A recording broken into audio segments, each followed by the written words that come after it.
পৃথিবীতে আমরা যত সম্পদের মালিক হয়েছি আমরা বলে থাকি এই সম্পদগুলো আমার, এই মাল আমার, কিন্তু নবী সাল্লাল্লাহু আলাইহি সাল্লাম ভিন্ন কথা বলছেন।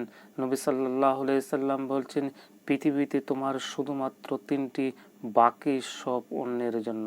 হাদিসের মধ্যে নবী সাল্লাল্লাহু আলাইহি সাল্লাম বলেছেন যে তিনটি মাল তোমার, তার মধ্যে দুটি তুমি পার্থিব জগতে শেষ করেছো আর একটি তোমার আখিরাতে পুঞ্জির জন্য থেকে গেছে।